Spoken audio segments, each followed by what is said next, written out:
context. And you've heard me mention numerous times Dr. Kimberly Voll, who I work with and teach with at the Center for Digital Media.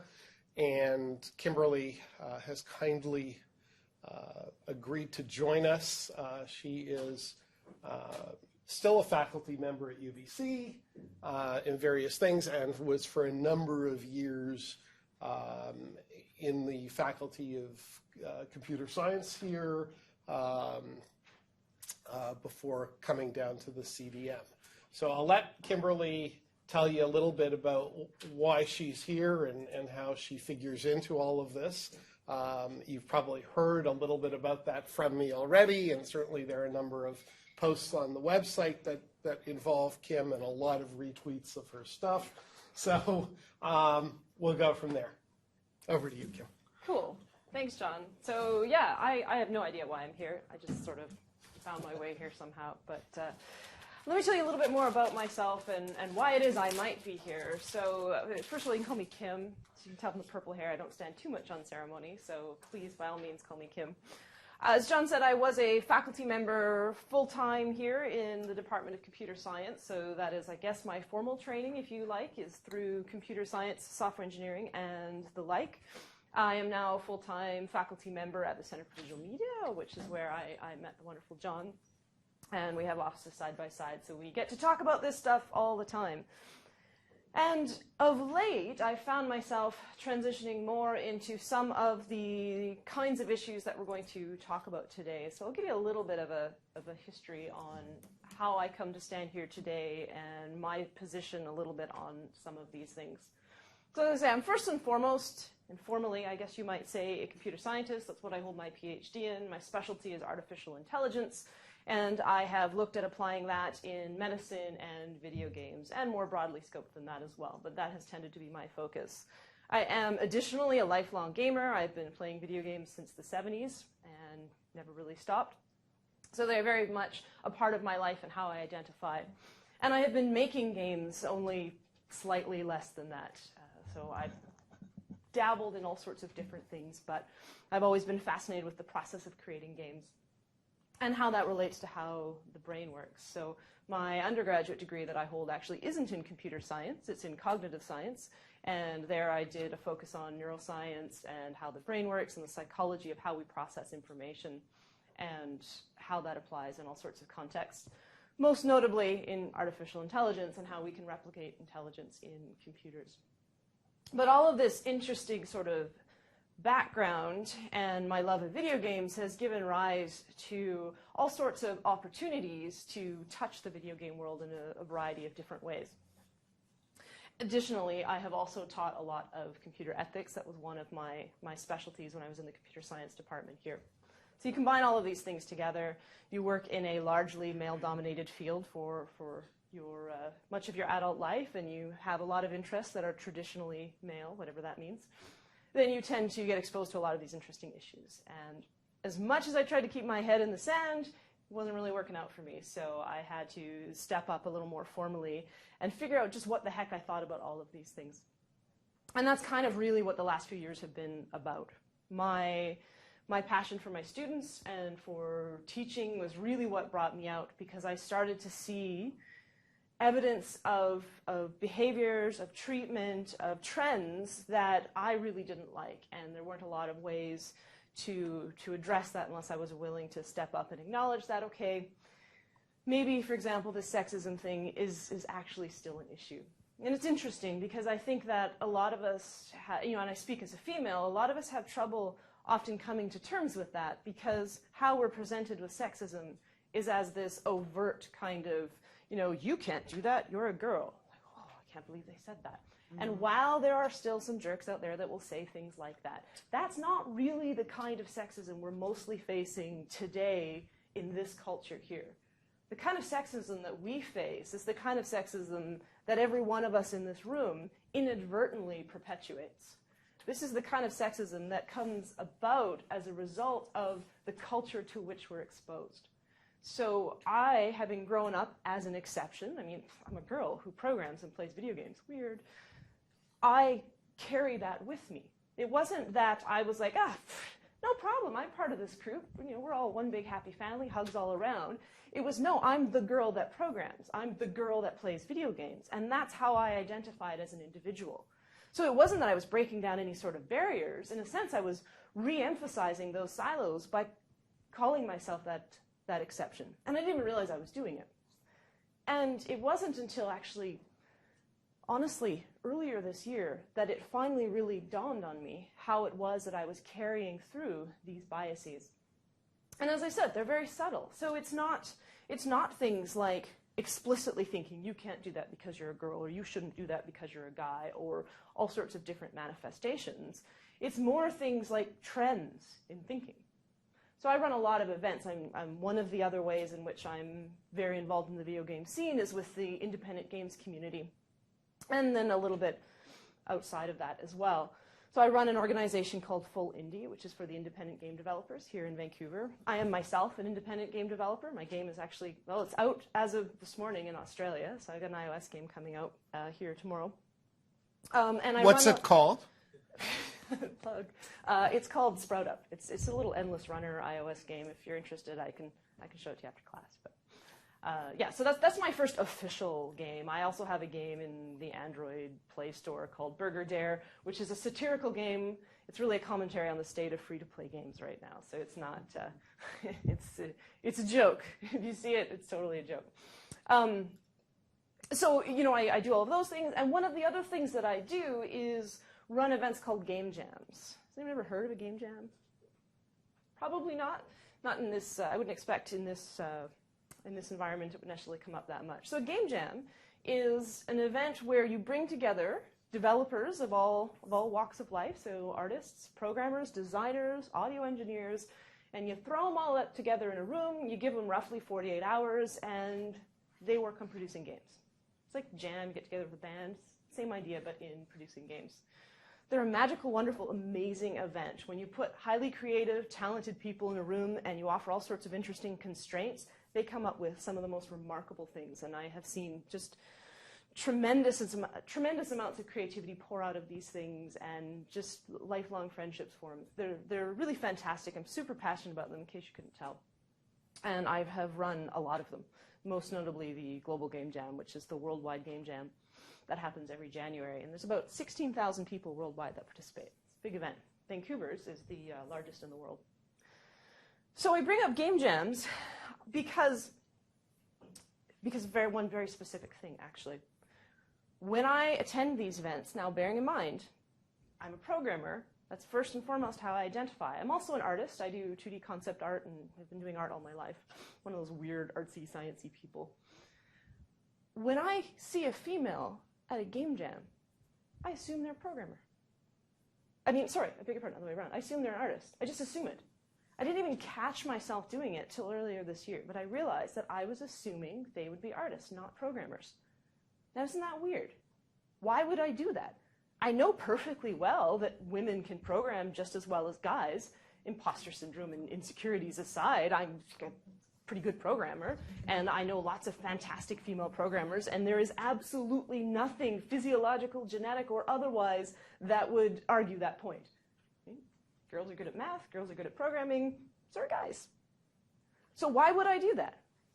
That was what really started me on this quest to figure out what the heck is going on. Because if me, as a female, as somebody who is one of these so-called exceptions, and as an educator, stands up in front of my students and perpetuates these ideals, and I'm not even consciously doing it, that's really scary. And so I started to dig, and I started to look at things that honestly I didn't want to look at. I meant it before when I was trying to keep my head in the sand. It felt like I was blowing everything out of proportion. Right? Isn't sexism something from a long time ago?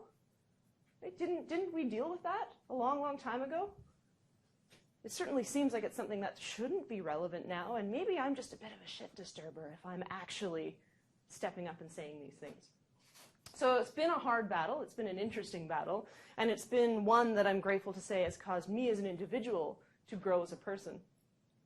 And one of the big things that has come out of that is an organization I started earlier this year called I Am a Gamer. And our tagline is games for all, by all. When I started this organization, it was in response to an article that I had read that was posted on Gama Sutra saying, well, quoting specifically the industry as saying, it cannot support games with strong female lead characters. Not only would they not sell, but the folks playing it, the guys, of course, because girls don't play games, might accidentally think they're gay if they were playing a female character. I know, it's insane. But there was this whole argument shaping around that. It was so ludicrous and such an explicit manifestation of all the things that I was trying to stick my head in the sand about that I kind of just, I flipped out. I was super pissed off. I tweeted, I'm a pervasive tweeter, I tweeted that I was going to run a game jam that featured nothing but strong female lead characters. And I anticipated that a few of my friends, Crazy Kim, there she goes, get on board and we'd have a fun time and we'd explore some of these issues. And actually nearly, 300 people around the world joined me. We had 150 at Center for Digital Media, and we got together and we created a safe environment where people could come in and could explore what it meant to be a strong female lead character.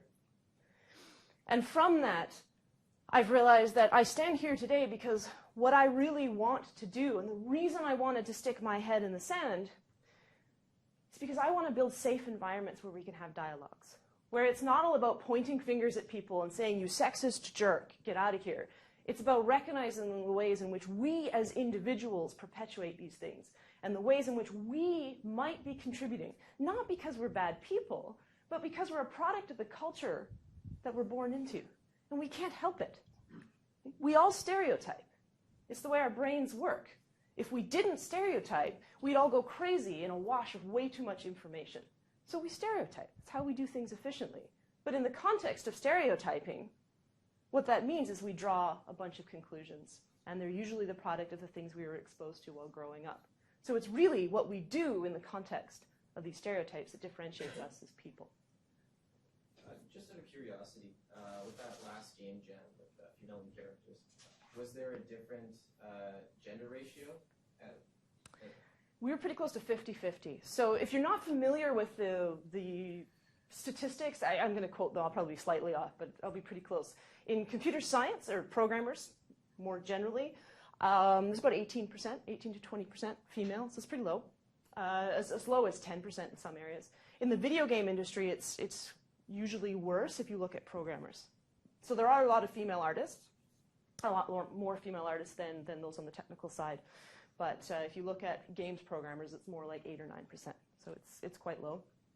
And at game jams, I haven't differentiated according to who's a programmer, who's a artist. I mean, the event, the very nature of the event is you can arrive and wear whatever hat you want to wear that day. So if you want to push yourself as an artist and you're traditionally a programmer, by all means, it's all about creating new things and pushing boundaries. So I don't have those stats that differentiate that, but I can tell you that typically we have about 25, maybe 30% female participation.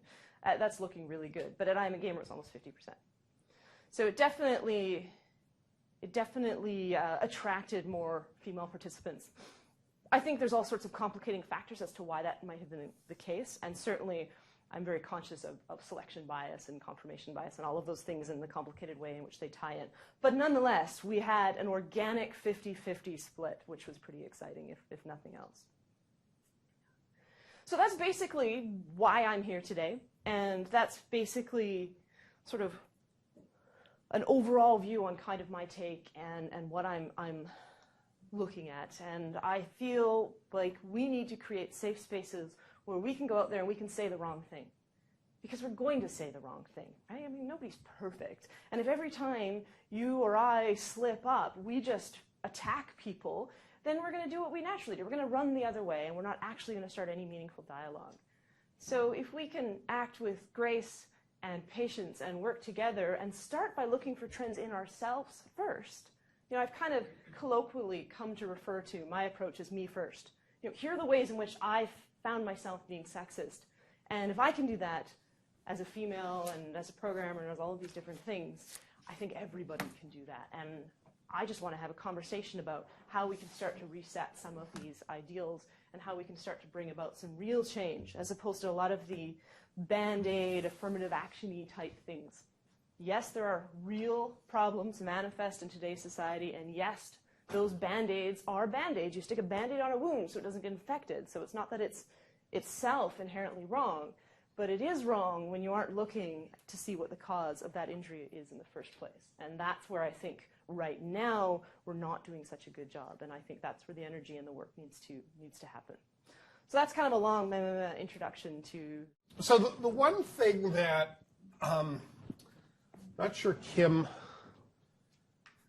did justice on in terms of herself is in the context of today. We're going to talk a lot about violence in gaming, and Kim is going to be with us for the whole class. She's got to run fairly quickly afterwards. So I'm hoping we will actually wrap up at 12:20 because that's when the video goes off, and you guys deserve a break. You've been very patient throughout the semester. But Kim is a lifelong gamer, and she's a hardcore gamer. And she has done a lot of work around digital ethics and a lot of academic work and a lot of teaching. And her perspectives on violence in games, which we haven't talked about that much because we've really been taken up on some of the other issues, is one that is going to be really valuable, I think, to everybody. So Kim, as does everyone here, has complete license to interrupt me, but I expect her to. She has advance notice of the slides. I will mention one thing by way of thank you to everyone here for their patience. I think you've watched my slides evolve. I think they're going to stop evolving now, at least kind of the current iteration. Somebody wrote an amazing paper about a year ago that collected all the research on PowerPoint in the classroom. It was actually an academic paper and listed kind of 10 best practices. And I'm far away from many of them, but they helped me with kind of final version of fonts and stuff like that. Like you wouldn't believe, Kim, how how much I've been evolving PowerPoints. This is going to be very quick. This is my usual tech justice parallels thing. Just wanted to show you a little bit about where my thinking has evolved, because it's constantly evolving. I'm kind of constantly working on this. I no longer define revenge as the first meme of justice. I define it as pre-justice. Revenge is not justice. That's the point. It's prehistoric, and there's actually some academic support for that. And I've moved things up and down a little bit as a result.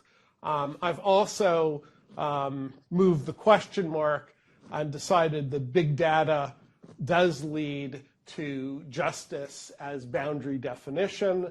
I'm actually working on some ideas or at least some options as to where virtual reality may take us in terms of a meme of justice. I want to, by way of follow-up, also just talk a little bit about where we left off last week. And in its own way, it's really relevant to what we're going to be talking about today. And I've grayed out, so this is the layers of control that affect digital creativity, and arguably all creativity.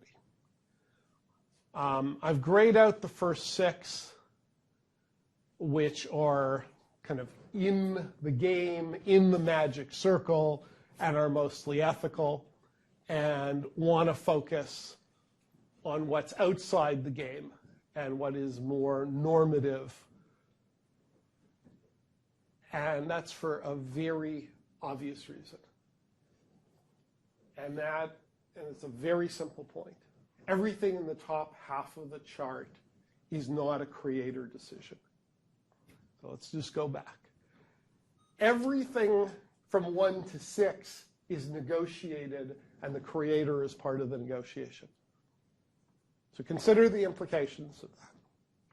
And everything above is beyond the creator's control. That's a huge difference. So these are external factors that are essentially censorious. And that is really the jumping off point to this week. Any questions on any of this? Okay. So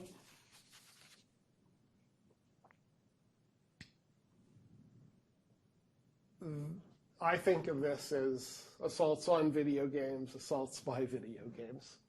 And I'm sorry for the grim reminders of Columbine and Sandy Hook.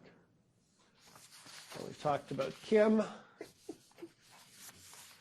And there's one vestige of our past classes that I want you to think about. Well, one big vestige, but it has a jumping off point. And the jumping off point is a third of the video game population is kids. And I've given you the stats there. And 91% of kids are gamers. So maybe to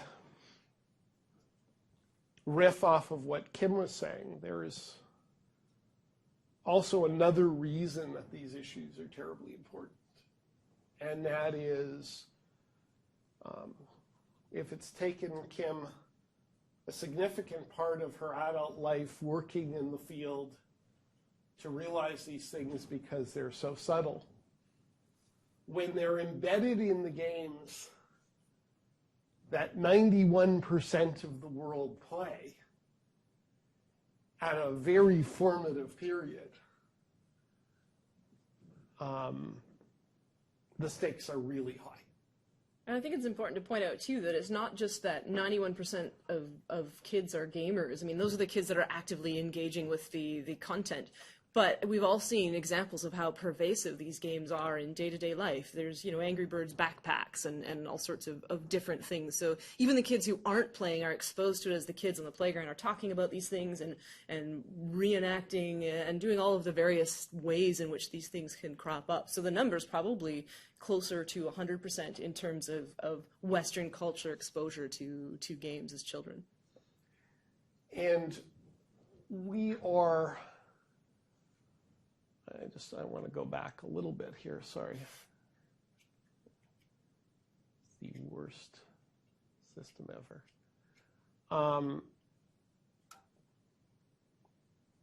When you look within the game, sort of 1 to 6, you can identify in a certain way all of the memes and norms that are being negotiated. And they're being negotiated by the creator. But one of the points, hopefully, that's become clear in this course is that the gamer is also the creator. So the gamer is negotiating all of these things. And they're negotiating a whole series of ethical memes in every game. And so we end up, conclusion 1, what kids see, learn, and do is critical. And sort of a quick right-hand turn into talks 5, 6, and 7. There's a fascinating, and I will return to this in a very pointed way, but I want you to focus a little bit on end-user license agreements and terms of service and just start asking yourself at this stage, what have you seen those do in terms of these issues, if anything? And, there's been some wonderful discussion on the website recently about end-user license agreements, how they're drafted, the role of lawyers, and except for the right to kick people off of, reserving rights to kick people off of services and things like that, and maybe in some of them, some general statements of principle. We have these incredibly long documents that, first of all, don't apply to kids, and secondly, perhaps don't use all of the paper and ink that's being spilled in the most constructive way. There's no attempt to educate. There's no attempt to do anything except set, as a general rule, except set a series of defensive postures for the developer and the distributor of the games.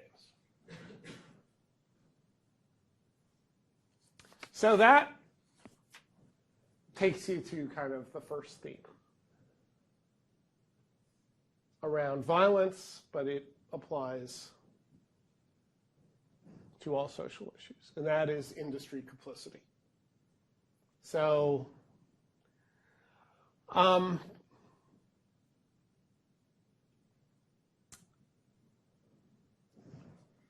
sorry for the small letters, but this is really a fascinating piece. You will all remember Sandy Hook. And does anybody remember the NRA's position on Sandy Hook? Go for it, Alex. Stops a bad guy with a gun is a good guy with a gun. Yeah, the only guy that stops a bad guy with a gun is a good guy with a gun, and the problem isn't guns and lack of gun control. The problem is Not enough guns. well, second problem. Crazy people. No. Video games. Video games and films and the culture of violence, the culture of fake violence is more dangerous than the culture of real guns. So, fascinating conclusion. But well worth, again, it's now on the website. It's also, you can also get it through the slides. I've got the transcript of Wayne LaPierre's statement at the time, and it's certainly it's well worth reading from a present perspective. But what I found fascinating from a gaming perspective was looking at, and from an academic perspective, looking at the games cited, because it was kind of really striking. So what are the games that were cited as the root of evil? Bulletstorm, Grand Theft Auto, Mortal Kombat, Splatterhouse, and they dredged up something called Kindergarten Killers. There's been lots of ink about that being an inadequate list, but and I sort of give the reasons. But what was really interesting and obvious was that there were a series of very violent games that were missing. Call of Duty, Battlefield, America's Army, that are simulators, in essence, and see themselves as simulators. And then you started seeing things happen. EA removes links to gun sellers on Medal of Honor page. And there's really interesting article by Simon Parkin, Shooters, How Video Games Fund Arms Manufacturers. So there was a complicity here. And, of course, the arms manufacturers are, in a sense, directly or indirectly, the NRA's constituency. So suddenly those games were not mentioned. And other games, which are fantasy games and horror games, and very much intended to be way more within the magic circle than America's Army and Medal of Honor, were mentioned. So you start seeing double standards, you start seeing complicity, you start seeing constituencies, and it's certainly capable of a serious critique around intellectual honesty. Now, second issue of industry complicity is closely related to the one that Kim talked about. And got to take you back to, anybody remember Hot Coffee? Grand Theft Auto San Andreas? Okay, so I'll take that as a kind of weak no. Yeah, right. You remember it? Okay, what do you remember it being about? Well, I believe that the Hot Coffee mod was an opportunity for modders to insert lines or to change the game so that they could unlock something that wasn't released by Rockstar initially and also wasn't screened by the ESRB, which was essentially a full sex scene in Grand Theft Auto San Andreas. So try and give you the facts as accurately and non-judgmentally as I can at this stage, but that certainly was an excellent summary. The game comes out, and it gets rated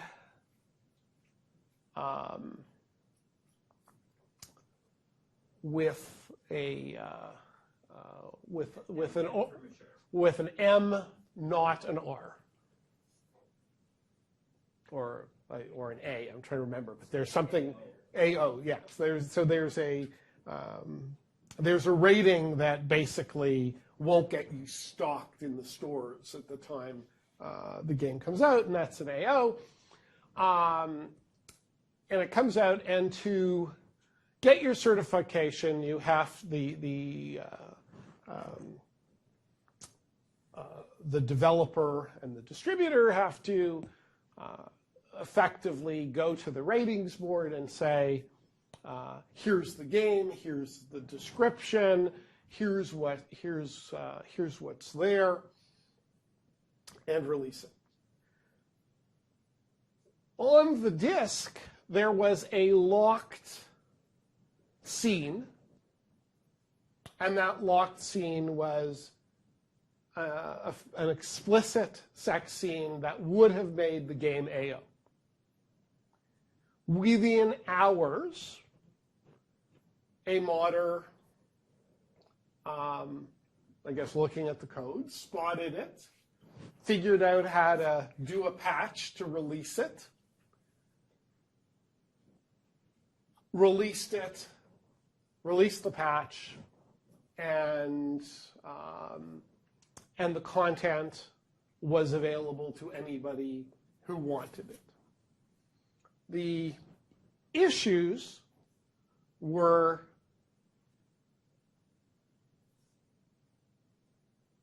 the one thing that we don't know and will probably never know is, was that scene left there intending for it to be unlocked because it wasn't a hard thing to do, and presumably coders know, and Kim can speak to that way better than I can, but there was no extraordinary effort. I think this much is clear. There was no extraordinary effort to lock down that content so that it would be difficult to create a patch for. And I equally imagine, again, looking to Kim, that there are ways to do that. That if you really want to lock down a piece of content and make sure, even though it's on the disk, it's difficult to get at, there's probably ways of doing that, or at least trying. Well, the only way you do it is you don't include it, and you include an adult-only option that you can purchase separate from that content. Okay. But for as long as people have been gaming, I mean, you unlock stuff. They did this, I forget the name of the company now, but whoever made Quake, was it id? No, it wasn't id, that was Doom. But anyway, but Quake, when it came out, it was released as a free demo. But this is way back in the day on the disc, it actually included the full game. So, you know, just cracked it and you had the whole game. That's what 99% of people did. So they had quite a few issues in terms of being able to make back their costs on that because so many people just went and unlocked it. So, you know, everybody knows you don't ship something if you don't want people to access it. It's an implication, and of course we'll never know, but it's typically implied that if you include something, you're hoping somebody will just uncover it, and then, you know, it's not your fault that they got to it. And I assume it's really difficult. It's really easy, rather, to simply delete something off a disk. Yeah, absolutely. There was no reason to right. ship that content. And then the other fact has to do with the industry self-regulation part. It wasn't completely buttoned down because it didn't make you disclose what wasn't part of the game. So you didn't have to. Now the forms will require you to disclose all the content, including content that is not part of the game you release but could be unlocked later. But the interpretation at the time didn't require you to do that. So I've included some articles because it's really, if you're interested in this issue, you have to go back to the 2005 contemporaneous articles to really get a feel for what this was like and the storm of commentary. The implication, and again, you'd have to do some reading on Rockstar and where they were at and what the attitudes were like at the time. But there was certainly a very male, very edgy, whether that's real edgy or poseur edgy. I tend to think the latter, in my opinion, but easy to say with the benefit of hindsight. You know, this kind of, I'm a rebel, but it's kind of a fake rebel. And so the implication is that they knew what they were doing and they were going to do it anyways. All of which really goes to a maturity issue. And we see that issue in a number of ways. Now, what's interesting is this top piece, which is a recent 2012 piece, looking back at the person who actually released the mod. And I think showing him in a pretty good light and letting you see that the problem was more of an industry-based problem. In any event, Rockstar did the right thing. There was a FTC complaint, and it was settled in 2006. And I've seen this before, and I've seen this in the television industry. There is a certain inherent rebellion in being creative because you don't necessarily kowtow to boundaries that often should not be kowtowed to. There are often a lot of false boundaries in society.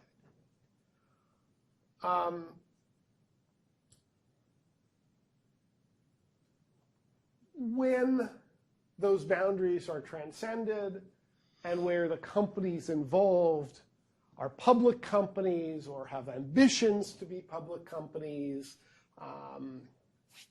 and certainly where there's money involved,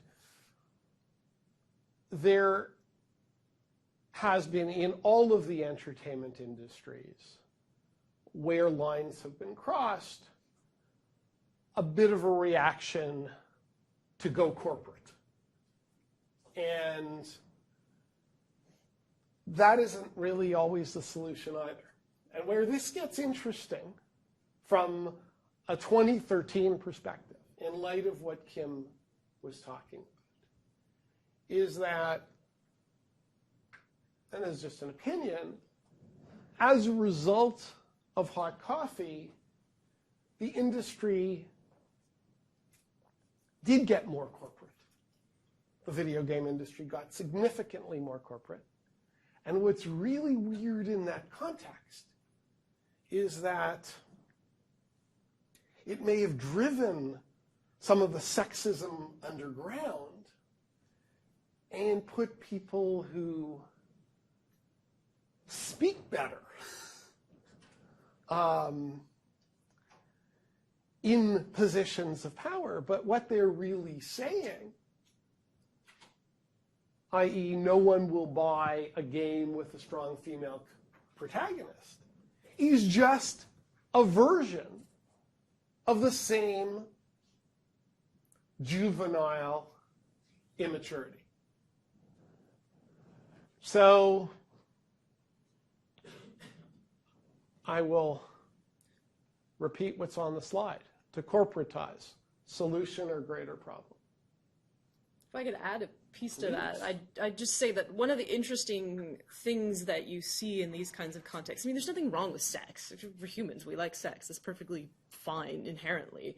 But when you see these kinds of, is this appropriate, is this not appropriate, kind of assessments in regard to sex, in regard to violence, I mean, violence, we pick on video games, to use a loaded phrase, but we don't pick on horror movies or things like that. I mean, yes, some audiences do, but as a general thing, video games for a long time have been the thing to pick on, all the way back to, there's an Atari game that came out called Custer's Revenge, and what did you do in that game? You played as Custer, and you raped Native American women. That was the game. It was shipped as a sex-based game, but and that opened up a lot of arguments and all sorts of craziness. But when you look at these things and you try to decide what goes here, what goes there, I mean, you're discretizing things. You're creating these artificial silos. And you're saying that the way to deal with this problem is just to figure out what silo it goes in and if that's appropriate to be consumed by the public. And that bleeds over into all sorts of other issues. And I'm not saying that that's an appropriate way to deal with these other issues, but it has an effect when it comes to gender and what's appropriate, and you see these kinds of same sorts of silos of, well, we don't have strong female lead characters because, and then you draw this box. But the box itself makes no sense. It's a tapestry. There's a lot of variation. It's a continuum that we're actually dealing with. And this siloing of ideals, I think, is one of the fundamental issues that's really keeping us pretty much at a standstill in terms of progression. Well, you have a question.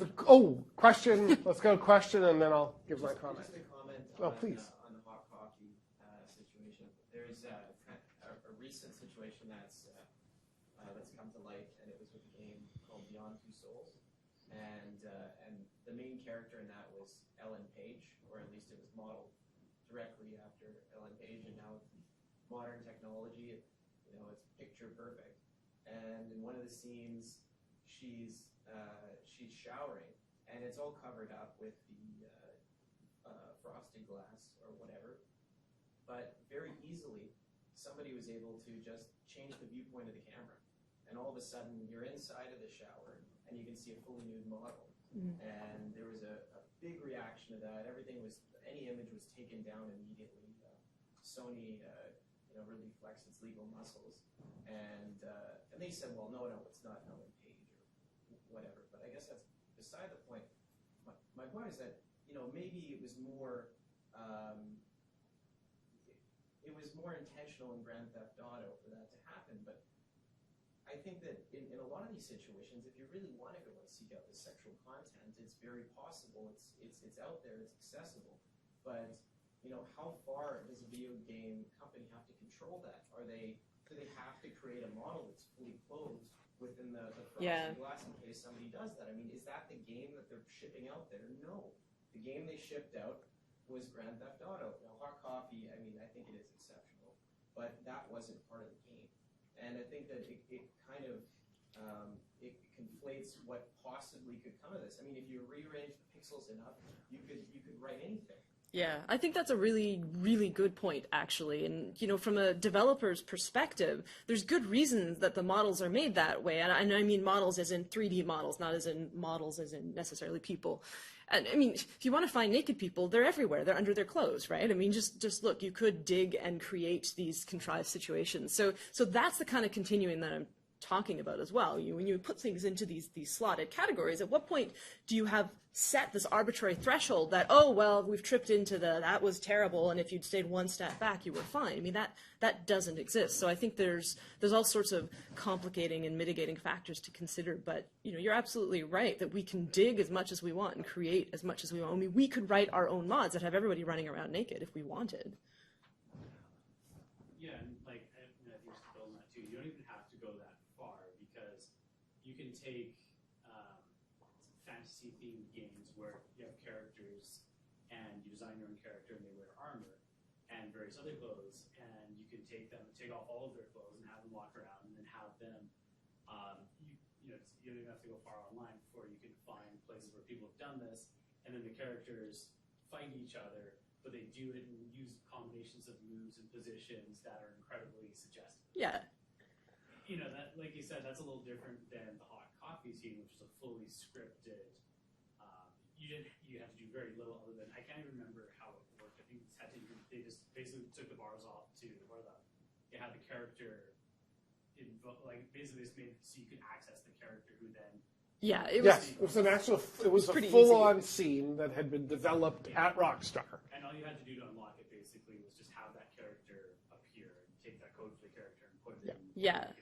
I agree that itself definitely, while I don't want to create the silos, it differentiates and it sits in a separate spot. There was a lot of arguable intent around creating that, etc. But in the industry, we often talk about the zero to penis factor. Right? We're all inherently immature. When Spore came out, they had a huge issue. Spore was this game that was procedurally generated, which means it was basically different every time, and you could create these different monsters, and your creations would walk around in the world, and they would breed, and you'd have all. It was a neat little idea, but everyone made penis monsters because that's what we do. We all make penis monsters. So there's arguably an immaturity defense on one hand, so where does that actually fit into this whole thing? And yeah, absolutely, I think the Hot Coffee was different. And I want to stress, I don't think it's inherently wrong because it's sexual in nature. What was wrong was the distribution and how that was able to get out to people that would otherwise expect censorship to exist in that sense.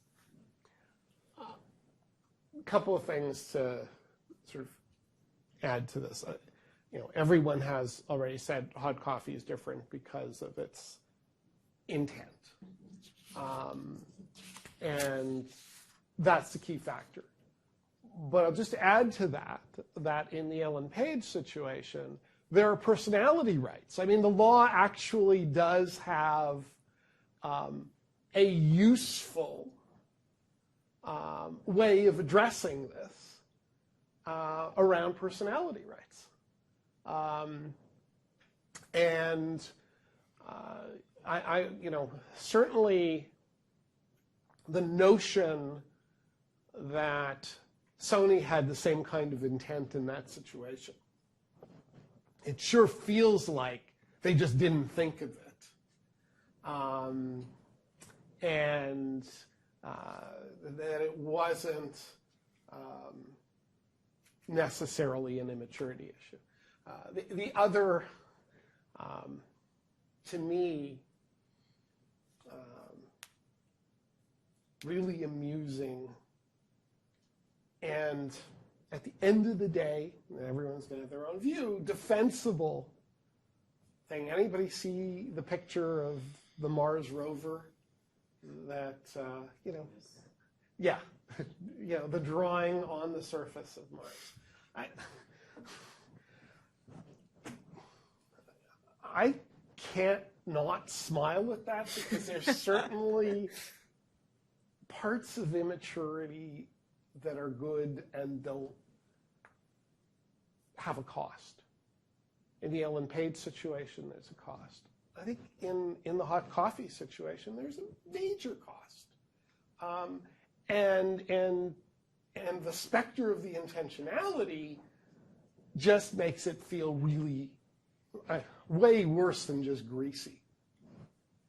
I think one of the just a really quick thing. One of the things that worries me about all of this stuff. So my knee-jerk reaction is, everybody should just chill. It'll be fine. We're worried too much, because I mean, there's just already so much antagonism and reason to argue and fuss over things. But what worries me is not that people are immature and think some of the stuff is funny and fun. I mean, I'm totally immature. I'll be perpetually 12. But it's the implications of these things when the broader implications, the implications for the next generation, those kinds of things that I was talking about at the beginning of lecture, the trends, the way in which these things insidiously set themselves in culture in terms of how we treat women, how we treat one another, et cetera, et cetera. And I'm more worried, not that companies are having fun, but that they seem either unaware or unwilling to face that there might actually be repercussions of what they're doing, and that they're putting this they're kind of wiping it with the same big brush of, it's no big deal, it's just in good fun.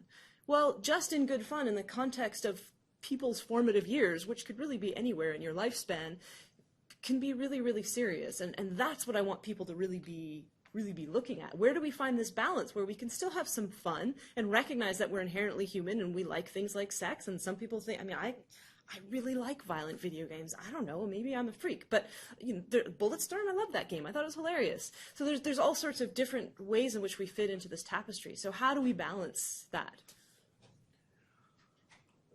I guess that takes us from violence to sexism, and I've already suggested it's the same immaturity, but really do want to commend two pieces, and Kim may have some comments on this, but this first piece, every misogynistic argument you've ever heard about video games is wonderful.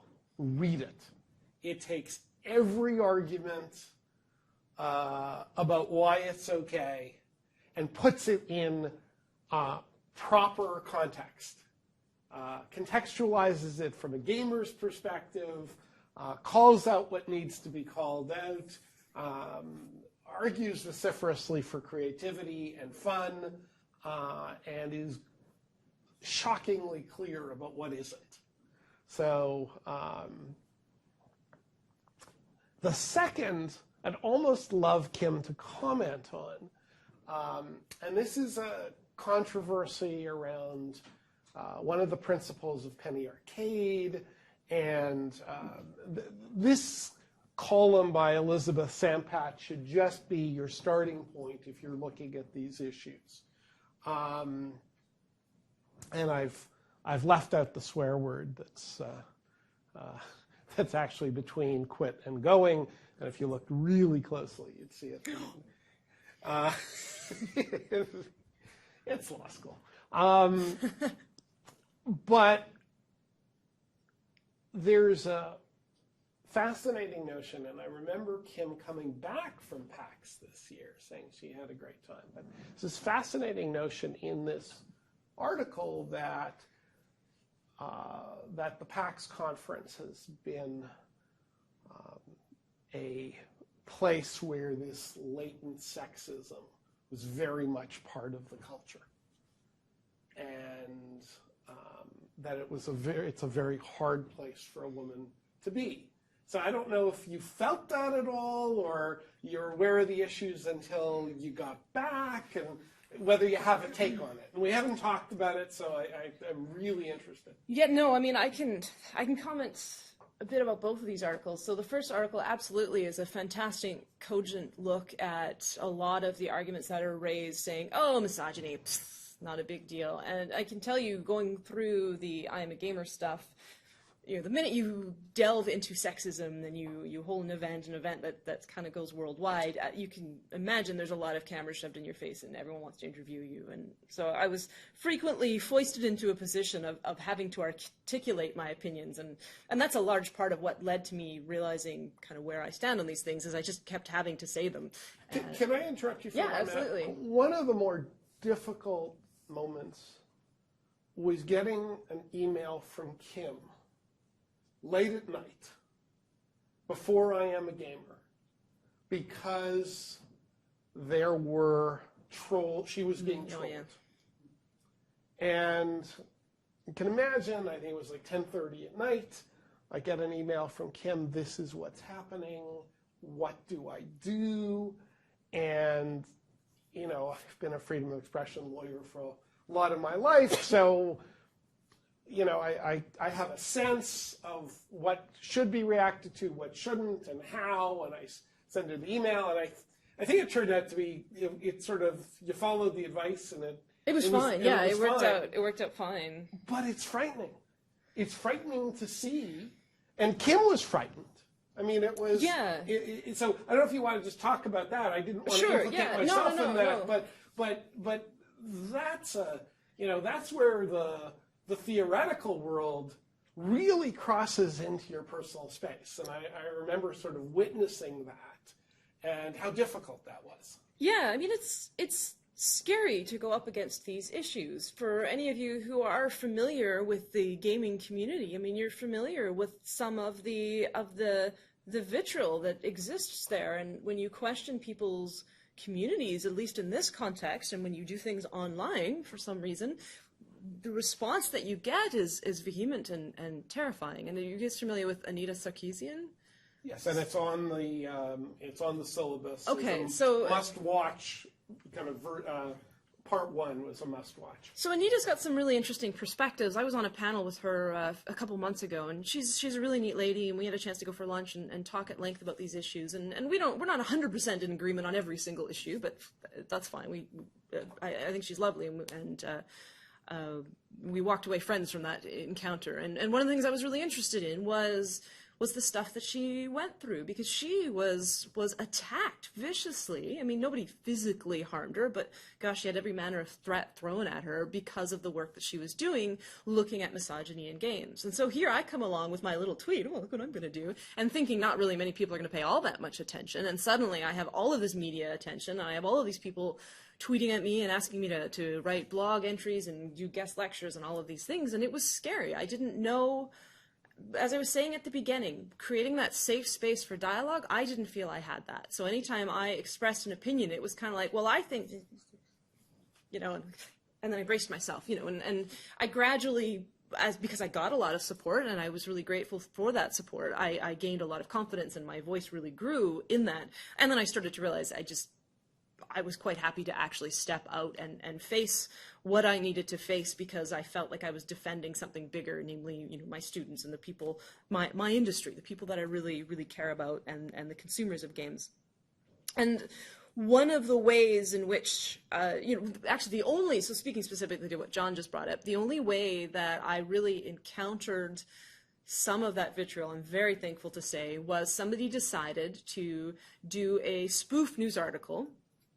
And they wrote an article saying that the game had been canceled because, I don't know, something about they couldn't get the boob physics right or something. I mean, it was a spoof thing. And it was poorly written, and I'm a fan of satire alongside of the best of them, and I don't really have an issue with the satire itself, but I didn't know what the implications were of that. And if people are starting to do this kind of thing, I remember joking to my boyfriend that, I guess I've made it. They're making satires of what I'm doing, right? But it scared me, because was this the stopper being pulled out that was going to open me up to being exposed to all sorts of these things? And the advice that John gave me was to ignore it, leave it, let it be, let it die on the vine. And while it did largely die on the vine, not before other people found it and actually defended me and came in and said, this isn't even funny, And so it turned into a kind of a nice thing in the end. My advice, and this is old advice that to many clients over many years is don't feed it. Right. Because if you give it oxygen, it will run away from you. And it's scary because I'm not a lawyer. I'm not even a proto-lawyer. I mean, I don't know these things. I don't want to have to know these things in a sense. You know, it's not, again, I'm not trying to stick my head back in the sand, but I just want to navigate the world and try to be the best person I can be, so to speak. And so this was a scary thing to face. And as I said, I didn't know what else was coming down the respective pipeline. And one of the ways in which I always was made to feel a little bit uncomfortable was when people would come up to me and say, well, I don't understand why you're doing this. There are no issues. And then they'd start to list one of the things that are cited in this article. You know, a big one was, but there's so many games with strong female lead characters. And then they'd list, 5.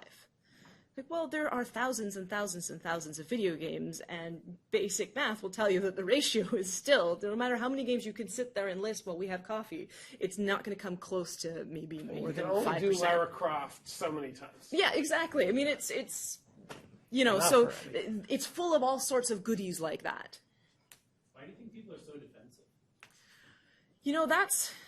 That's one of the hardest questions that I think I've faced in going through this and reflecting on this. And, my answer is one that is incomplete, but I'll tell you where I'm starting to kind of think on this stuff. So I said at the beginning that I identify as a gamer and that I've spent my life playing video games, and they're very much a part of who I am. I look to games as this amazing celebration of human creativity and technology and being brought together into these great pieces, and I just am very passionate about all things games. And I think a lot of people share some version of that passion. And people look to video games as an escape, as a way for them to step outside a world that maybe isn't the world they wanted it to be for whatever reason. And when you get that high level of identity happening, when you start to question that, when you start to poke at that, what you get is a fight or flight response. And people kind of fly off the handle in their response to inappropriate levels. Like, it doesn't really make any sense. So, you come along and you say, well, games are misogynistic and we need to bring in more games with female characters. What people come back to me and seem to take that as, which is absolutely not the case, is that all games with guys are bad and we should remove them and there's these like weird skewed interpretations of what we're saying, and it's not it at all. It's like, let's celebrate all the great games that are out there and recognize that parity is a part of a healthy ecosystem. It's just not a healthy ecosystem right now. So that's where the problem sits. So it's a half-assed answer, but I think it's part of cutting into that identity that people are reacting to. Can you? Sorry, go ahead. So basically, it seems like you're saying that people take essentially personal. Essentially. Personal attack, especially if you're passionate about video games. But do you think there's ever a certain amount that people may implicitly agree with this and that they're challenged and scared by that? I think so. Yeah, I think there is a lot of fear of the unknown. I mean, when you take a look at kind of our technological path to get to where we are today, I mean, yeah, we've seen examples of disruptive technologies, for lack of a better word. The printing press comes in and all hell breaks loose, and the telephone comes in and all hell breaks loose, and we've seen comparable things with computer technology and video games and social media and whatnot. We've seen these rapid fire changes in how we make our way in the world. We are no longer identifying just in the meat space, right? We identify by extension through all of our various devices and social media outlets and games and all of these different things. And I think that is reflected in the point that John was making about the immaturity, is we are immature in the face of these technologies. And I think a lot of people don't know what to make of it. It's almost like all of this stuff offers this promise of this safe, wonderful Star Trekian world that we could go to, and people are buying into that and wanting that, but they're not getting that. So I think that's part of it. I think the other part is that when you call out these issues, you raise the possibility that the way people have been living their lives, how they choose to identify as good people, because we all make mistakes, but we try to find a path through life that makes us feel good about ourselves, that allows us to justify certain things. And I'm not going to call out anything, but there are some things that if you really look hard at your life, you're probably just kind of doing a little bit of this. And that's fine, because it turns out life is hard. It's hard to live a good life. And when you point at some of those things for people, I think it's very scary. You know, if you point to sexism and you say, okay, games are sexist, and you're that person that loves video games, you find solace in games and this is your world, that makes you a complicit part of that. And I think that's very scary and a very hard pill to swallow. I want to ask you to come back to PAX. Right. And then I'm going to give you my pseudo-psychological theory on this. Sure. So PAX is, are you guys familiar with PAX? Anyone not know what PAX is? Okay, cool. Oh, wait, sorry, hand up. So PAX is basically, there's a few different big video game development related events. By the way, the only reason I'm sitting here is like in the range of the mic, just so you don't think I'm hiding back here. So PAX is one that is geared towards the consumers of video games. It's a huge, huge fair. Like, you know, I can't even remember how many people go, but I don't know, 50,000, 80,000, something like that. There's a lot of people that go to this event. And it's, you know, it's, for lack of a better expression, a geek fest. It's a really cool place to go if you are really passionate about all of these things. And there's things for comic books and all of that kind of culture, but primarily it's about video games. I love it. It was awesome. I actually hadn't been before this past year, so it was an interesting opportunity for me. I tend to go to the more either academic conferences or the developer conferences, etc. This is the first one that I'd really been to that was geared toward the consumer. So it was kind of a fun romp.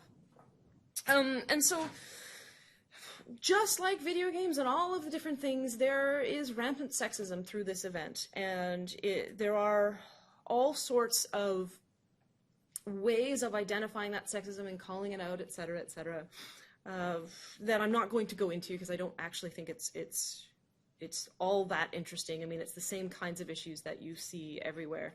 But the big thing that comes out of PAX, the reason, if you Google this, you'll find a whole whack of articles and people talking about how you should stop going to PAX, is because at the core of it is, I can't remember his name right now, but the...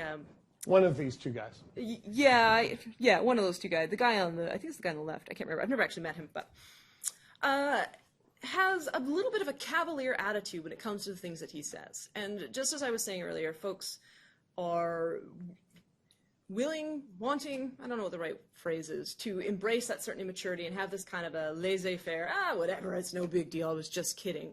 He really subscribes to that. And one of the ways in which this came out is a joke around this concept of dick wolves, and some character was being, some character wished upon another character that they be raped by 1,000,000 dick wolves, and that was the joke. There's a whole bunch more context that goes with it, but, it was like, something horrible should happen to you, and I choose to express it this creative way. As you can well imagine, a lot of people latched onto that, and yes, rape humor is never a safe path to go down. However you feel about humor, that obviously is going to open up a lot of issues, and people were offended by it, and people said that they felt unsafe being associated or going to PAX because of this. And to make matters worse, it wasn't just that this thing happened and people talked about it and people were offended and people called this guy out as being misogynistic. Yeah, misogynistic jerk, etc. And he defended by saying, I was just kidding, chill. That was his response. They went ahead and made T-shirts with dick wolves on them. I actually haven't seen them, so I don't know what they look like, but you're all creative folks, so I'll leave you to that. And, it just continued to escalate from there. And so a lot of people said, you know what, enough is enough. Finally, he came out, he apologized, things happened, it died down. And just this year at PAX, at one of the panels, he basically said that he wasn't sorry for all of this and that everyone overreacted, to paraphrase. And again, I'm absolutely not quoting directly, so I'm sure I have some of the details wrong, but that's the gist of it. Very easy to get all this online. Yeah, absolutely. And you get get all of the yeah. details. So people have been reacting to that of late. This is one of those articles. There's many of them. And it's a really complex issue. PAX is a great thing. PAX is an opportunity for people who, in their day-to-day lives, don't necessarily find a good level of acceptance because they tend to have somewhat specialized interests. Less so nowadays. So many people play games. But for a long time, the gamers and the so-called geeks of the world didn't necessarily always have a place where they felt that they fit in. They were the nerds and the folks that were kind of shoved to the side. So PAX evolved over the last decade as this safe space, this place where you could go to celebrate the thing that you love most. You could dress up in the costumes of your favorite characters, and people would admire you and talk to you, and it would be this really great celebration. So I think it's a really, really important, interesting thing. But there's this one guy that is messing things up, and people sit on both sides. Some people say you should stop going and let PAX die on the vine because of this idiot. I happen to sit on the other side. Full disclosure, this is totally my opinion, but I think that the greater good that PAX brings outweighs the fact that there's a guy that can't control his mouth and doesn't understand the implications of the things that he says. So how we deal with that, I don't quite know, but not going to PAX, I don't think, is the solution. I think it does a lot of really great things for a lot of really great people. And I never met this guy while I was there. I interacted, however, with a bunch of amazing, wonderful, excited people. And, I happened to be helping run a booth, so I had a different perspective while I was there. But, I think it's way too complicated than to ever turn anything into as black and white as, well, don't go to PAX.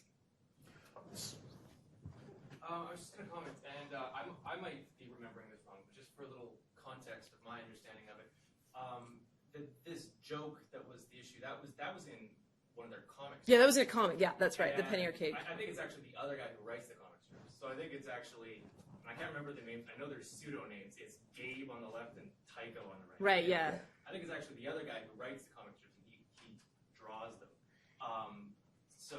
I don't think it was an offhanded comment. It was actually written. Right. That was Yes. the weekly comic strip was about this rape joke, which makes it a bit more.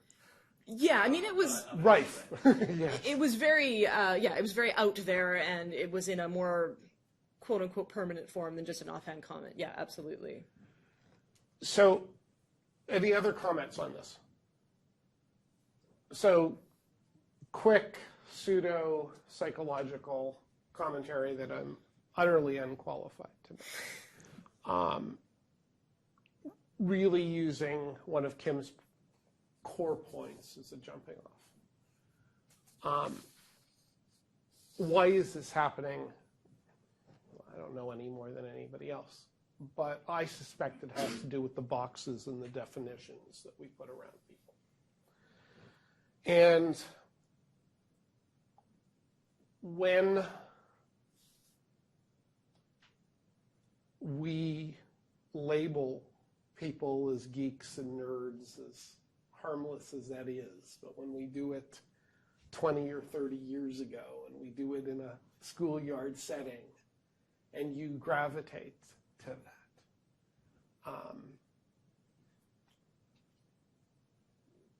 if you are one of those people who, and you in a sense admitted to being that yourself in your own way, right? You bury yourself in the sand.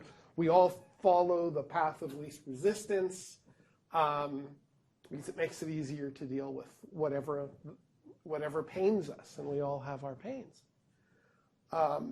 So suddenly you identify with the box. You, on some level, believe you are a nerd geek. There's lots of articles about what's a nerd, what's a geek, and what side of the continuum you're on. But for these purposes, we'll make it the same. But you label yourself, and then you adopt the ways, mores, and norms of that culture to some extent, i.e., oh, there's a woman at a game jam, she must be an artist, even when you're a woman yourself. So we adopt those, and then we get poked for the identity that we adopted in order to be safe. And oh my God, this safe identity isn't safe. No, even this isn't safe. I'm being chased from the schoolyard again. I was already beaten up by the football players. And now, I thought in my online identity and in being a nerd geek, I thought it was okay. And it ends up being this human tendency to label and relabel and relabel. And here's what I think is the giveaway in all of this. And the giveaway, and again, Kim cited it, but I think it's really profound.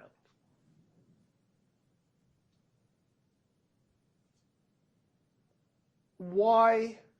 What is the answer to why there shouldn't be female protagonists, at least among some of the industry executives?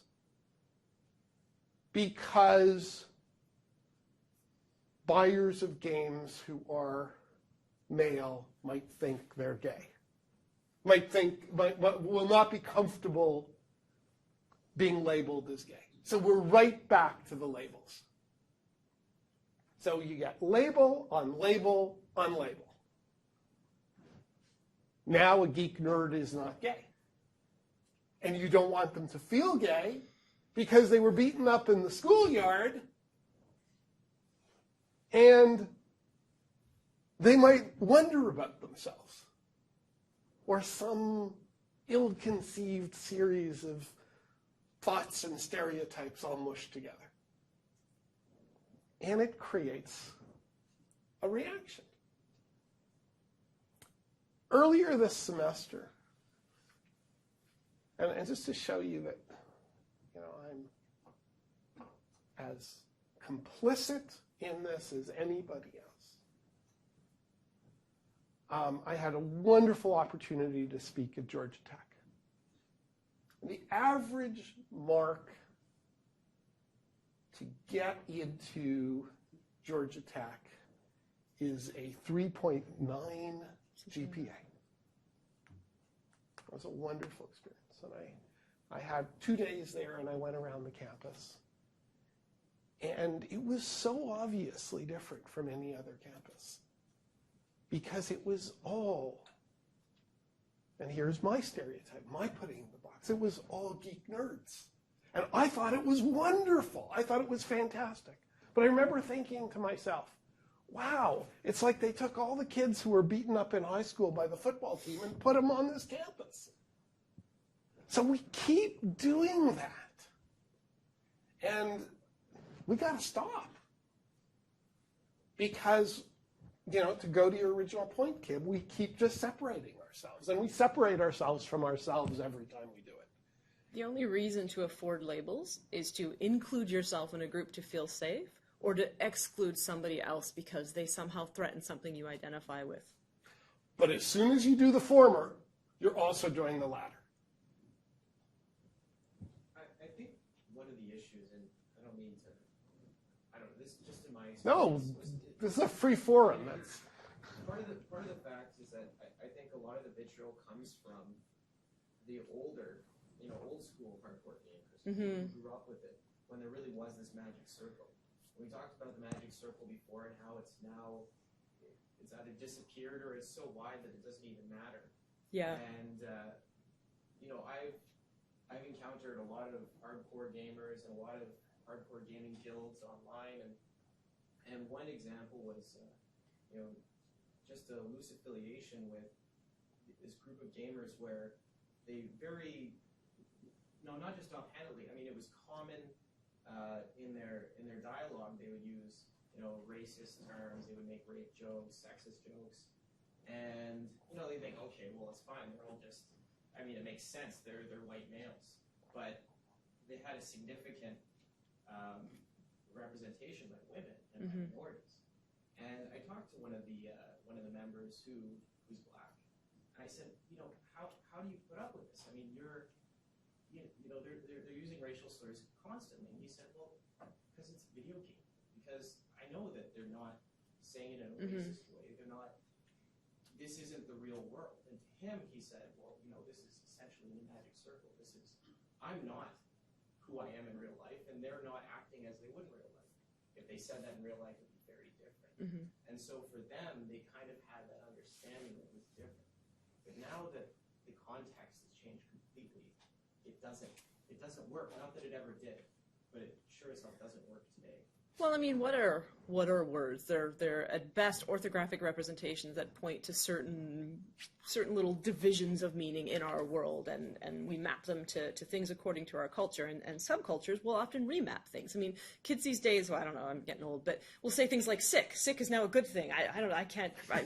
I still say cool because cool still works for me. But you know, there's words that get mapped to certain things in certain cultures, and for them, it really does mean a certain thing, and it doesn't necessarily carry with it all of those negative implications. But when these things blow up into these larger communities, other people don't have that frame of reference. It's kind of like, you know, I can go home to my significant other, and we make all sorts of inappropriate jokes and things, because, you know, the basis of humor is extremism and unexpected comments, etc. And so things are hilarious, but I wouldn't take those jokes elsewhere because they might be misinterpreted than how they are actually intended. And there's not a single, you know, my boyfriend wouldn't harm a fly. He's the most gentle person I've ever met. But you know, it's interesting how these things come about, and where the difficulty comes in is judging when you're among a tight group of friends versus when something's going to start to bleed out. Just one really quick parable I wanted to add. So a friend of mine who's was a faculty member at SFU, and actually was a faculty member when I was a student there, so I've known him a really long time, was telling me a story. When he was in computer science, he was the I don't know what you called it, but he was the officer you could go to if you had issues. And he had to deal with a lot of sexism type issues that cropped up, and had to deal with the repercussions of that and the reprimands, etc. And he said he never forgot one student coming to him who, well, was sent to him because he'd said some pretty nasty things to another female student. And when confronted, his response was that, well, do you have any idea what these girls did to me when I was in school?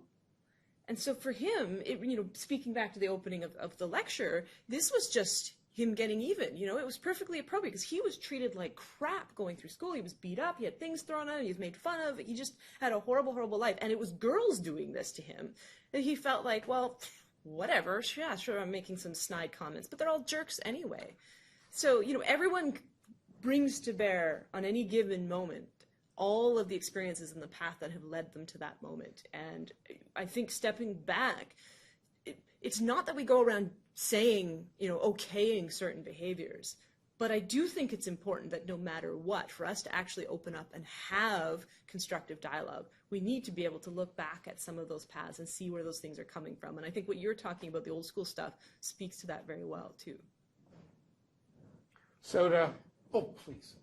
Sorry, I was just going to say that I can understand the magic circle argument, and that I think we've been discussing it a lot in the course, but these issues have been bleeding into the physical world, especially with PAX and the Penny Arcade debacle. One of the issues was that a woman was actually sexually assaulted with someone using their network in order to get close to her, and then her attempts to talk about this over the network were shut down by moderators saying that it was irrelevant to Penny Arcade's website.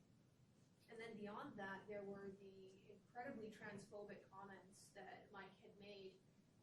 And if you look at that, in addition to the Xbox One reveal, there was the trans gamer who was brought up on stage and humiliated by a comic, who then later said, well, she was just too sensitive, I never said that. You know, witnesses coming forward saying, no, you did.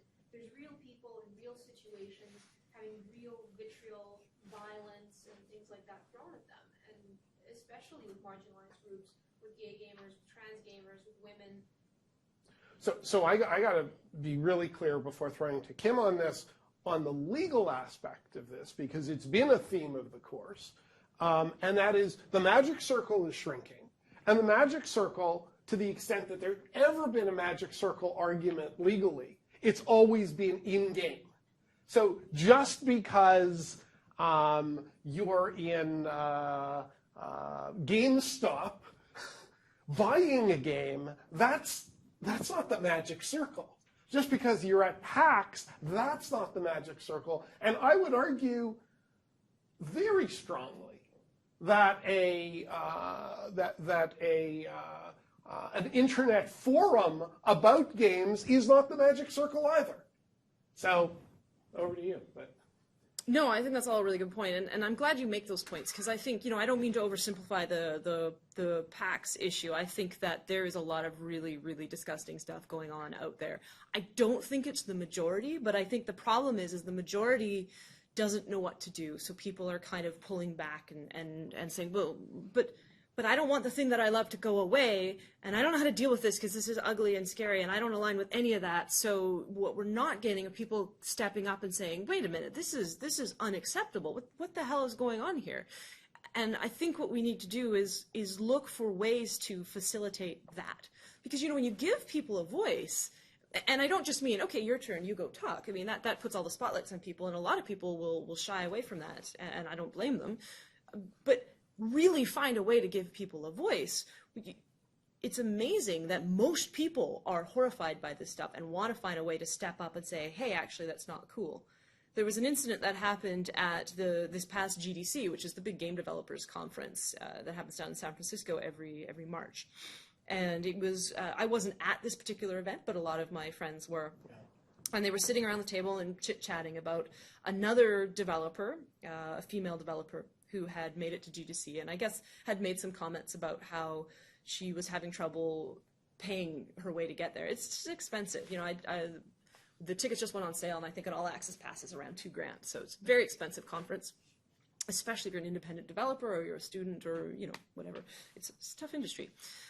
And the comment was made at the table, because she got a ticket, she was there, and actually what happened was a whole group, I wasn't involved in this, I don't know her that well, but some of my amazing friends actually all chipped in and bought her ticket so she could get there. It was really cool. And the comment was made at that table, well, the only reason she got in was because of her boobs.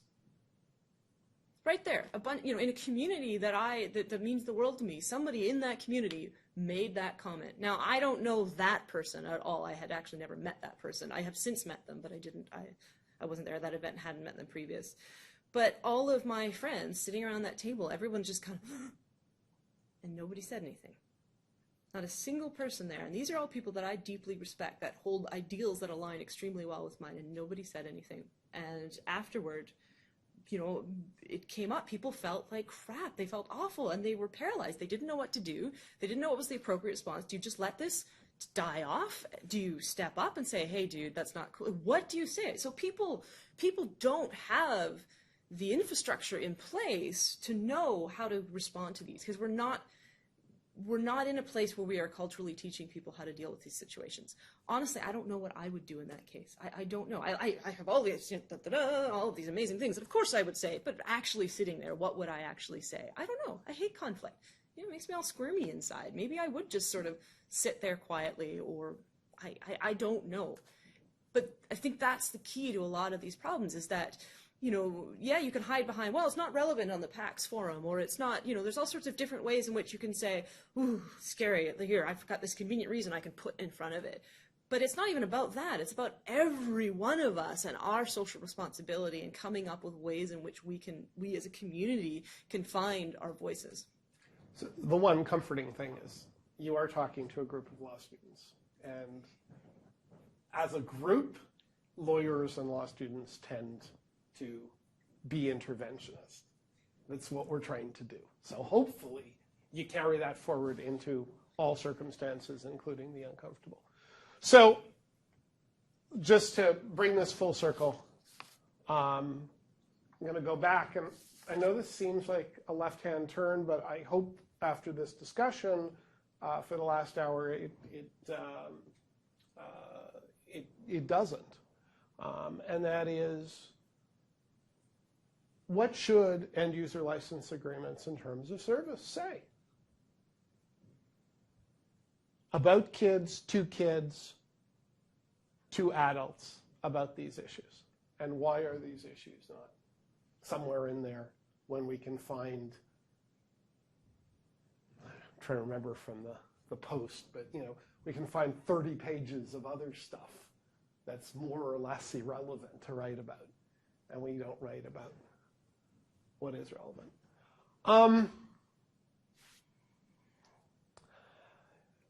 In the materials, in the book, and here again, turning to the legal issues and turning this upside down. We have cases that for a great many reasons that are, in my view, correct, in your view, perhaps not, in the view of other students over the years, certainly perhaps not, and I have the papers to prove it, that on two levels, two very distinct levels, the courts choose not to intervene around violent video games. Those two levels are the private lawsuits brought by usually aggrieved parents who may have lost a child, and in some way they attribute that to the maker of the video game. That's one level, and the other level, a different one, is where there's state intervention, saying there are certain kinds of games you can't produce, or you can't distribute, or you can't distribute to a certain group in a certain way. And the courts have said uniformly in these cases that correlation between violence in video games and a real-life act of violence is not the same as causality. So, I mean, this is very worn and well-worn territory. And again, I want to distinguish, just as I did with one of the very first slides going off of last week, what is state and what is private, what's above the line and what's below the line. That in the civil cases, I should probably reverse them so that they follow the actual scenario I set out at the beginning. In a civil context, proximate cause is not demonstrated. Products liability claims don't apply. And a video game developer only has a duty to exercise ordinary care. In the state context, where there's a statute involved, the courts have, culminating in the Schwarzenegger case, which we will talk about in 2 weeks, said that the link between violent games and violence is unproven. Reiterated sort of family responsibility, often found the state's drafting of these statutes to be too broad and not narrowly tailored to the objective, too vague. And I will play you some clips out of the Schwarzenegger case in the Supreme Court of the United States to make this point. And if you want to preview, you can go to the materials. It's all there. In Canada, and this has certainly been the core of a number of papers over the years, arguably we have different set of precedents that could lead but have not yet led to a different result. So hence the papers. I'm not going to spend a whole lot of time, but you know these cases from your constitutional law course, I hope. Montreal and Arcade Amusements is actually a video game case, but the real core of the argument will be Irwin Toy and the Sharp case. Questions? Oh, and I just should mention, because I have to, that the Arcade Amusements case, 1985 Supreme Court of Canada case, had to do with the 1977 bylaw, and Arcade Amusements, to the absolute best of my recollection, was the place that when I was a law student at McGill, went to play video games and arcade games on Sherbrooke Street. So that there's a connection, and that's why you see a couple of shots of Montreal there. And we come back, so the discussion of sexism and the discussion of violence is fascinating, because how we break it down,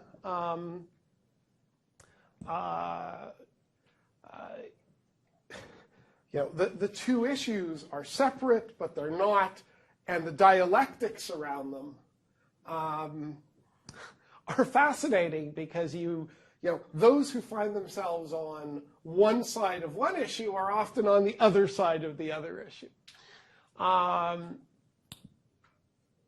But the violence issues, I've just given you a whole bunch of articles. If you're doing research in the area, but the basic argument is video games don't create violence in society, they reflect it. And again, Kim in her prescient way, although she did have these slides, so maybe it occurred to her, presaged this slide. And I just want to introduce it at this point. And on your left-hand side, I've thrown out evolving memes and a lot of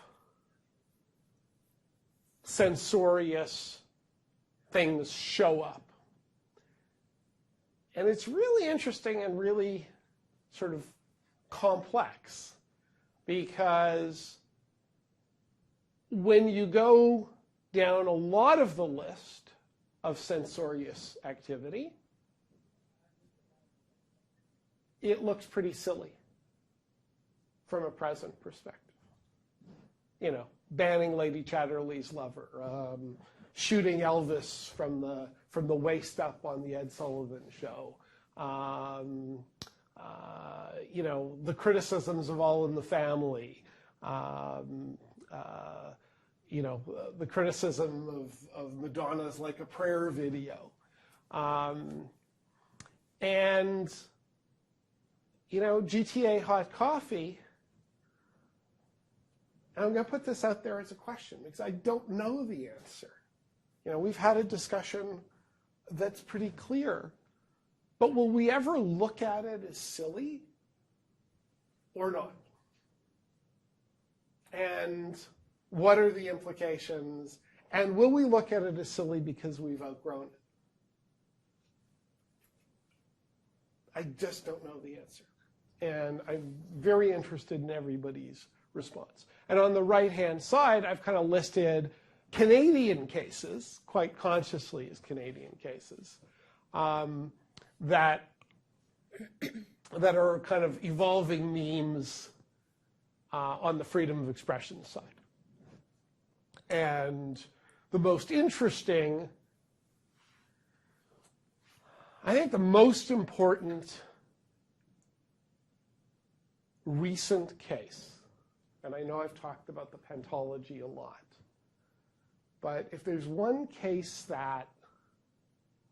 and one situation that I think is critical to how we evolve our thinking around these issues, as weird as it sounds, it's Crooks and Newton.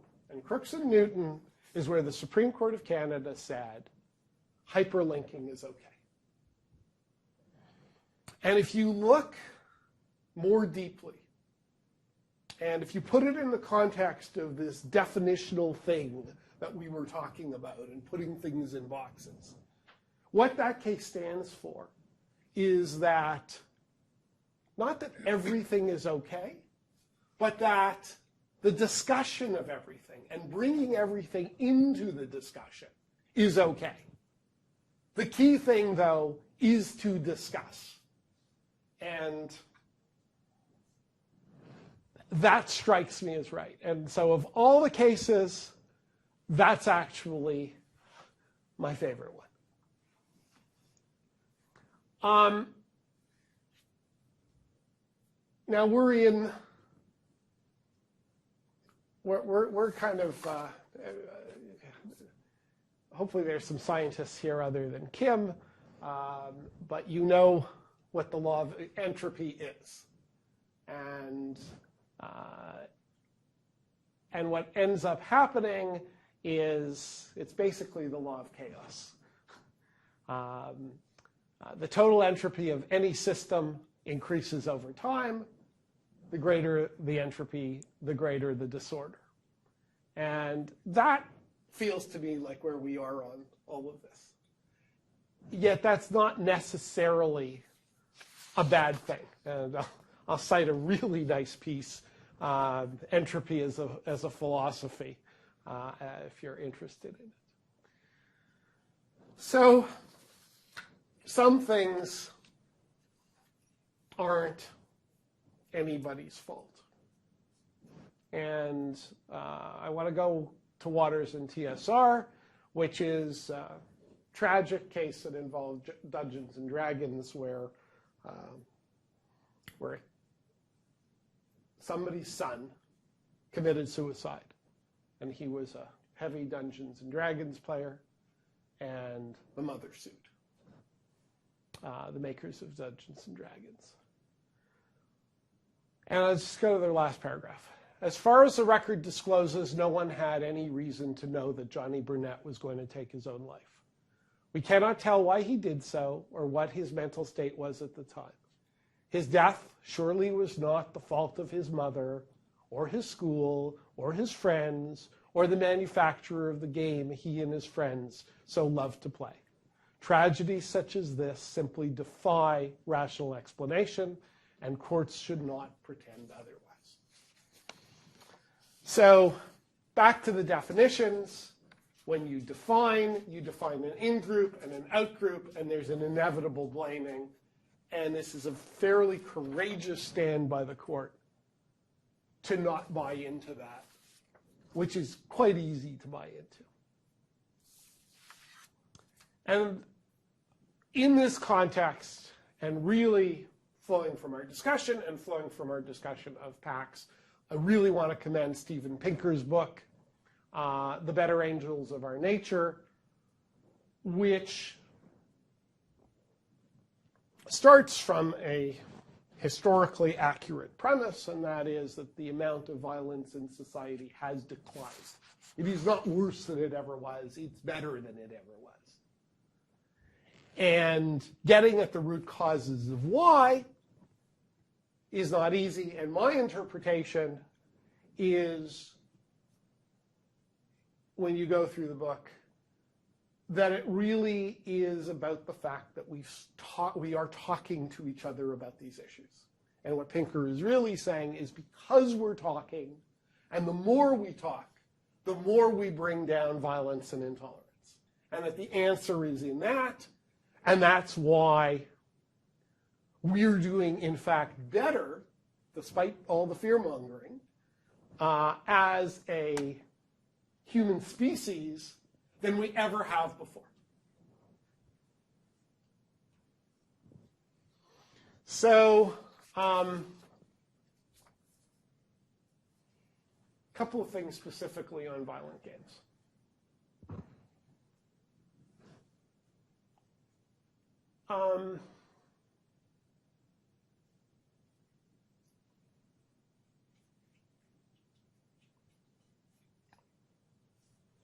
It's quite clear statistically that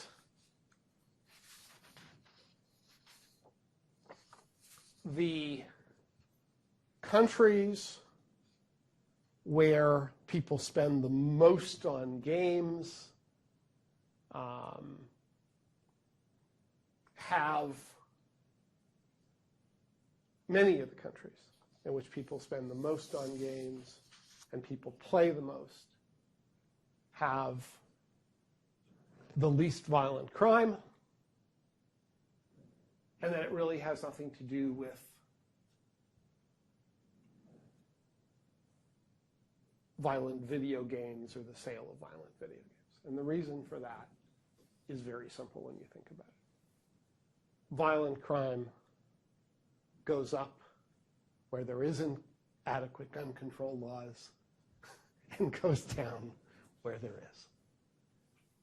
And that's really the cause. And that isn't a correlation. And so it's, you know, it's an interesting problem for the United States.